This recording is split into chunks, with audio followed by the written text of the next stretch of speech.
Una pregunta de Filoni: ¿cada cuánto pensás en el Imperio Romano? Muy buenas YouTube, ¿cómo están? Soy Lucas Beni, esto es Cámara en Mano y el capítulo 6 de Ahsoka nos llevó a una nueva galaxia muy lejana, arrancando con la maestra y el droide Huyang viajando por un hiperespacio algo diferente al que siempre vimos, esta vez con fragmentos de distintos colores en lugar del azul completo. Claro, esto es para establecernos la diferencia entre el hiperespacio creado por la tecnología al hiperespacio natural al que acceden los Purgils. Por cierto, el episodio en realidad abre con los sonidos de estas ballenas acompañando la apertura de Star Wars.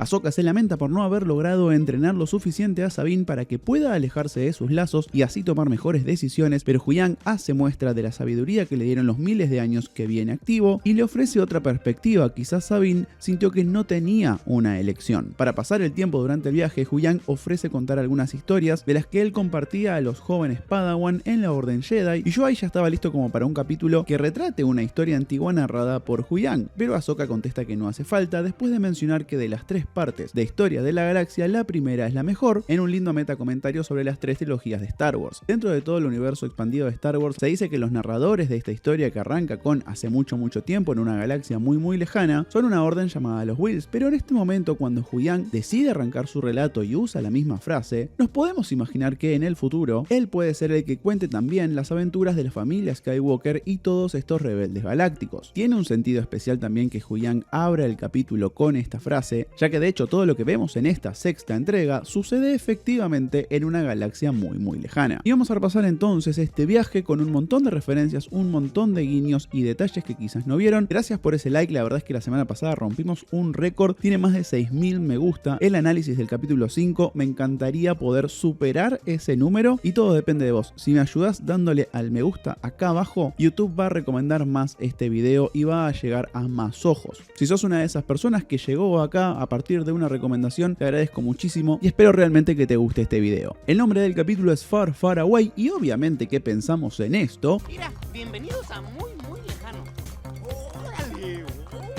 Pero después de la placa de apertura del capítulo nos setea lo oscuro que va a venir todo, y lo primero que vemos es a Sabine cautiva en una situación que ya es bastante familiar en Star Wars. Baylan la visita y en el diseño de esta celda vamos a ver cómo se repite el elemento del triángulo, el cual está representando a las hermanas de la noche desde el primer capítulo. Las tres figuras en el templo, la triqueta, las tres brujas en este episodio y su arquitectura vamos a ver gira en torno a esta figura. Al salir del hiperespacio, Morgan cuenta que Peridia era el lugar de sus antepasados, los Dathomiri, quienes habían sido capaces de domar a los Purgils para viajar por el hiperespacio, lo cual suena bastante similar a los Fremen domando a los gusanos de arena en Dune, y de hecho hay varias inspiraciones en lo que pasa en este episodio con la clásica novela de Frank Herbert. Por supuesto tenemos a las hermanas de la noche, que son cercanas en estética y función a las Bene Gesserit, y hasta podemos pensar que Thrawn, llegando a esta galaxia, fue recibido por estas brujas como un elegido, así como el protagonista de Dune, Paul Atreides, cumple también esa figura y es nombrado como Muad'Dib. Tampoco está de más recordar que Dune fue una de las grandes influencias para George Lucas en la creación de Star Wars, pero más adelante en el video vamos a explayarnos en este tema. Los Purgils naturalmente llegaban a Peridia para morir y eso convirtió al planeta en un cementerio, por lo cual vemos restos de Purgils en la atmósfera y entendemos que los anillos que vemos en ese planeta están compuestos por restos de estos animales. Esto logra instalar un tono oscuro y bastante tenebroso a la llegada a este lugar tan desconocido. Más allá de eso, teóricamente podríamos pensar que esa es la explicación de por qué Ezra no pudo volver a la otra galaxia en Purrgil, ya que vienen a morir a este lugar. Pero me rehúso a pensar que Ezra convenció a estos animales para viajar a este lugar, pero también significaba su muerte. Lo mismo para el Purrgil en el que viaja Ahsoka. La verdad es que no creo que suceda de esa manera. Bajando a la superficie va apareciendo la iconografía de las hermanas de la noche, la cual desde el diseño de producción se decidió homenaje a la arquitectura de los hombres mostrada en El Señor de los Anillos, donde Tolkien describía estatuas gigantes y ciudadelas emplazadas en montañas. La trilogía de películas de Peter Jackson lo pudo traducir muy bien, y acá vemos la influencia directa de los Argonauts sobre las figuras de las brujas en estas estatuas gigantes, la de Minas Tirith sobre el templo principal donde va a suceder la acción en este capítulo, la puerta oscura de Minas Morgul en la fachada de este templo y por supuesto a un nivel más pequeño la influencia de los Harfoots, antepasados nómadas de los hobbits, en el diseño y sobre todo actitud de la nueva raza que conocemos acá llamada los Notch. Noti. Al aterrizar nos recibe este plano súper potente de las tres madres oscuras en el medio del templo, que es igual al que vimos en Citos, solo que impoluto, y en sus pilares aparece el mismo diseño que en los títulos finales de la serie, con lo cual podemos entender que este es un mapa de la galaxia. Al encontrarse una de las madres se da cuenta que el aire huele a Jedi, y si se preguntan cómo es que ella sabe lo que es un Jedi, como bien dice Baylan, en los archivos de la Orden estaba la leyenda de que los antiguos caballeros habían hecho el viaje a otra galaxia, aunque para el momento en que él fue Padawan, esas historias eran leyendas, cuentos para chicos. Después de que vuelvan a encerrar a Sabine, tenemos el plano general de la fortaleza y ya vemos a las criaturas similares a los lobos que más tarde cabalgarán Sabine, Jyn y Baylan. Estos son llamados Howlers, y no está de más decir que son similares a los wargos del Señor de los Anillos, además de ser un ejemplo más de lo mucho que le gustan los lobos a Dave Filoni. En este momento Jyn y Baylan hablan mientras conocemos un poco más cuáles son las intenciones del caballero. Después de ver cómo la Orden de los Jedi cayó ante el Imperio, el mito se le derrumbó a Baylan y años después se encuentra con la revelación de que si desea un resultado diferente, tiene que terminar con ese ciclo de victoria y derrota entre el lado de la luz y el lado oscuro. Dice que el principio de ese ciclo está ahí y es lo que está buscando para empezar algo nuevo. Pero ahora bien, ¿qué es ese principio? Esto puede tener que ver con otra raza que también, según el canon oficial, ha viajado de una galaxia a otra, que son los Zeffo, antiguos seres sensibles a la fuerza, pero la verdad es que a esta altura me parece poco probable. La otra posibilidad tiene que ver con el mundo entre los mundos, ese plano que ya exploramos en esta serie, y podríamos pensar que Baylan sabe de su existencia o escuchó leyendas al respecto, pero nunca logró acceder y cree que está en esta galaxia. Si bien nosotros sabemos que el mundo entre los mundos no es una forma de viajar en el tiempo, Baylan puede creer que sí, y accediendo a él podría cortar con ese ciclo de balance entre ambos lados de la fuerza. Y la tercera posibilidad, la que creo que a esta altura podría ser más interesante también, es que Baylan sienta la presencia de algo más tangible en esta galaxia, tal y como dice más adelante en este capítulo. Y ese algo más tangible podría llegar a ser un ser neutro dentro de la fuerza, como lo fue Bendu en la serie Rebels, un ente que se le manifestó a Kanan y según él se ubicaba en medio entre los dos lados de la fuerza. Y aprovecho para destacarlo una vez más, no puedo dejar de mirar los trajes de Shin Hati y Baylan Skoll, que tienen los mismos patrones de costuras en sus ropas, solo que Baylan en negro y Shin en blanco, algo que simboliza el origen de sus nombres, siendo Hati y Skoll los dos lobos de la mitología nórdica que persiguen el sol y la luna. Ese elemento se repite en este capítulo, con ambos andando en dos lobos, uno negro y otro más claro.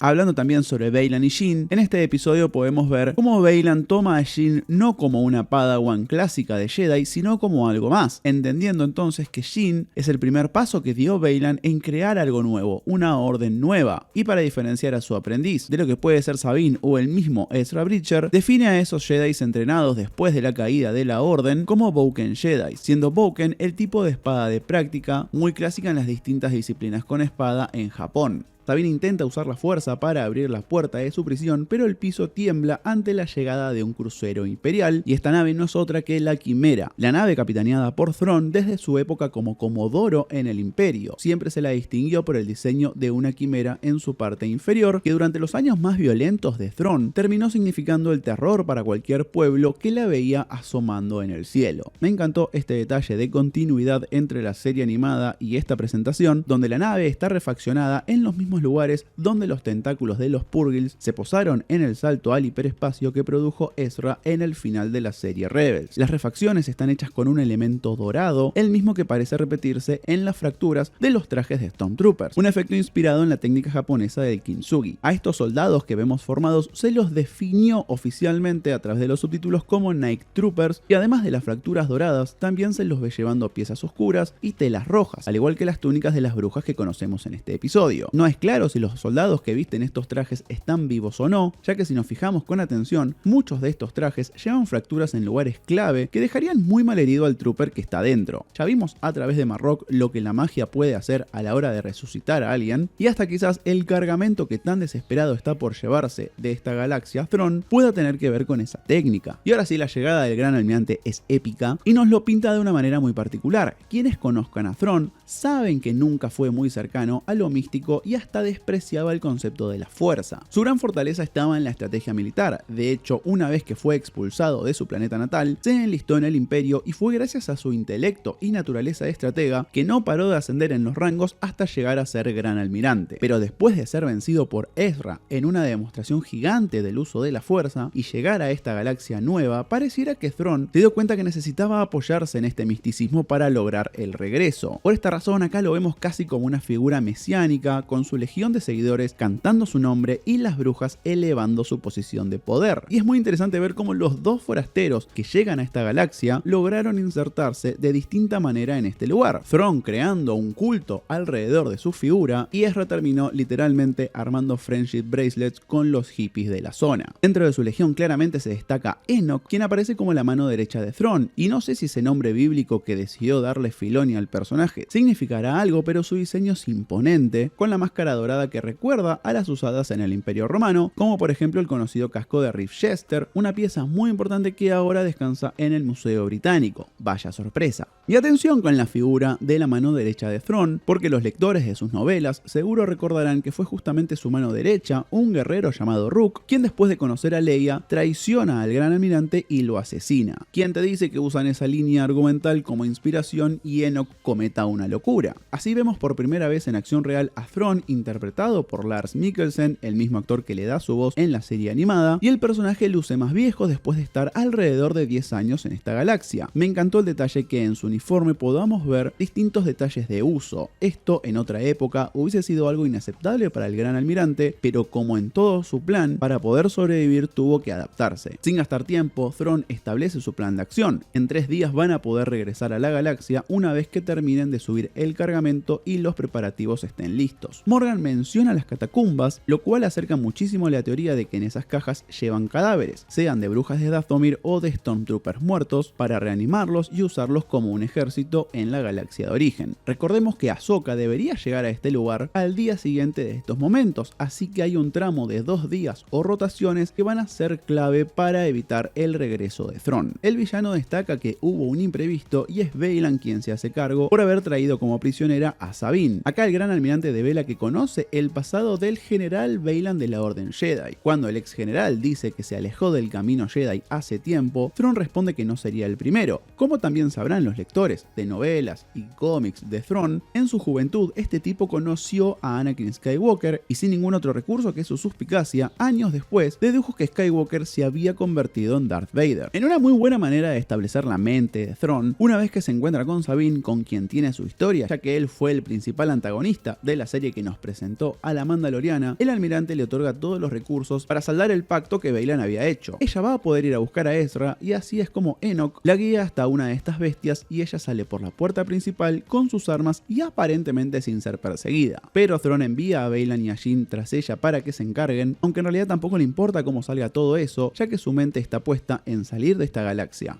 ¿Por qué tanto apuro? Quizás ese apuro responda a lo mismo a lo que Baylan se siente atraído, ese poder superior. Thrawn a lo mejor ya está al tanto de todo esto y quiere escaparse lo antes posible. Así pasamos a la sección El Imperio Contraataca de este capítulo, con Sabine llenando el lugar de Han Solo buscando a Luke en Hoth, pero en este caso el objetivo es otro Jedi, Ezra Bridger. Usando el mismo dispositivo que Han, el primer obstáculo que se encuentra son unos guerreros furtivos locales que lucen una armadura muy particular con una fuerte influencia japonesa y alguna de sus armas tiene que ser de Beskar o un metal igual de potente de esta galaxia, porque uno de los guerreros resiste el golpe de sable de luz de Sabine. Ella los enfrenta primero con recursos mandalorianos y después logra ganarles usando su sable, pero el localizador queda destruido. Así es como tenemos a Sabine deambulando por el páramo hasta que su compañero detecta algo y una de las piedras alrededor resulta ser un alien escondido. Otro guiño que relaciona a estos lugareños con los hobbits del Señor de los Anillos. Este tipo reconoce el emblema de la rebelión y pronto aparecen otros de su misma especie, quienes llevan a Sabine a esa pequeña aldea nómada en donde vemos que esta especie se maneja como puede, y después de 10 minutos que construyeron la anticipación para ese encuentro finalmente sucede y es Ezra quien sorprende a Sabine por la espalda, de la misma manera que a Anakin se le había presentado a Ahsoka, diciéndole que sabía que podía contar con ella. Ezra Bridger, para quienes no lo conozcan, es un chico oriundo de Lothal, un planeta cerca de Tatooine que conocimos al principio de esta serie, que se unió a una tripulación que iba a ser una de las células rebeldes antes de que se produzca la unión de la Alianza Rebelde que conocimos en la primera película de Star Wars, descubrimos que es sensible a la fuerza, lo entrena un Jedi llamado Kanan Jarrus, quien es el padre de Jacen, el nene que conocimos, hijo de Hera, y después de un montón de aventuras y desventuras, se enfrenta con este gran almirante Thrawn en su planeta natal, y para poder salvar a esta tripulación, a su gente y en definitiva a su familia, decide sacrificarse él, llevándose a Thrawn, su nave y a toda su tripulación a un lugar recóndito a través del hiperespacio. Ezra en ese momento decide hacerlo sin saber si va a poder regresar, pero sí, y en una característica muy propia de él, confiaba en que sobre todo Sabine podría llegar a encontrarlo. Y 10 años después, acá lo tenemos con una barba muy crecida que de hecho lo emparenta muchísimo con el retrato que vimos de su papá en la serie Rebels, y en la adaptación del personaje por supuesto le respetaron la cicatriz al costado de su cara, y podemos ver que debajo del tapado lleva una armadura, o mejor dicho una cota de malla. Así como Thrawn deja pistas en su atuendo sobre el paso del tiempo en esta galaxia, en Ezra encontramos un pasado de lucha. Lo vemos encontrándose con su gran aliada, con su gran compañera que es Sabine. Ella decide esconder bastante información, por lo menos por ahora, que podría generar una reacción bastante fuerte en Ezra, aunque la verdad es que siento que Ezra al verla ya sabe bastante de toda la situación que se está viviendo con Thrawn. Después de este encuentro, lo último que vamos a ver es a estas tres brujas acercándole información no tan feliz a Thrawn. Hay una Jedi acercándose a esa locación, según les dice el Ojo del Destino. Ese concepto acerca a estas tres brujas a las Moiras griegas, que también eran tres hermanas proféticas y servían como oráculo del destino. Según los créditos, estas tres hermanas se llaman Atropos, Clotho y Lachesis, las cuales son deformaciones de los nombres de las tres Moiras, Atropos, Clotho y Lachesis. Y así es como un capítulo lleno de revelaciones, presentaciones y una ampliación enorme de lo que puede llegar a ser Star Wars en el futuro, termina con el escenario listo para el final de esta serie. Es probable que tengamos un final bastante abierto, con Thrawn logrando regresar a la galaxia y los héroes de alguna manera derrotados. No sé qué creen ustedes, gracias por llegar a esta parte del video. Como saben, no me gusta extender saludos, pero estamos muy cerca de los 370.000 suscriptores. Si sos una de esas personas que está viendo sin estar suscrita, me encantaría que lo hagas, me darías una gran mano, y comentame si tenés ganas, después de suscribirte, desde dónde nos estás viendo, y te saludo acá en los comentarios. Mil gracias, nos vemos en el próximo, si os querés, chau.